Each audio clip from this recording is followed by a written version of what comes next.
ஒரு சிறிய கிராமத்தில் ஒரு சலவை தொழிலாளி தனது 2 கழுதைகளை வைத்து அழுக்கு துணிகளை ஆற்றில் துவைத்து பிழைப்பு நடத்தி வந்தான். ஒரு நாள் அந்த 2 கழுதைகள் தாங்கள் சுமக்கும் துணிகள் அனைத்தும் சலவை செய்த பின் வெண்மையாக மாறுவதைக் கண்டு நாமும் ஏன் அப்படி வெண்மையாக முடியவில்லை என்று பேசிக் கொண்டிருந்தன. அப்பொழுது அந்த வழியாக வந்த ஆடு அதை கேட்டு சிரித்தது. பின்னர் அந்த கழுதைகளின் அருகில் சென்று, நீங்கள் துணிகள் அல்ல, அதனால் வெண்மையாக முடியாது. உங்கள் முட்டாள்தனமான சந்தேகத்திற்கு பதில் இல்லை என்று கூறியது. அதை கேட்ட அந்த கழுதைகள், ஆடே, எங்களை பார்த்து முட்டாள்கள் என்று கூறுகிறாயா?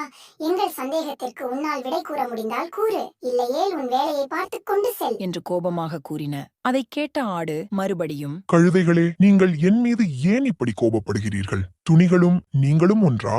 முட்டாள்தனமான உங்கள் கேள்விக்கு என்னால் எப்படி பதில் கூற முடியும்? அப்படி நான் பதில் கூறினால் நானும் உங்களோடு சேர்ந்து முட்டாளாகி விடுவேன் என்று கூறியது. ஆட்டின் பேச்சை கேட்ட கழுதைகள் பொறுமை இழந்தன.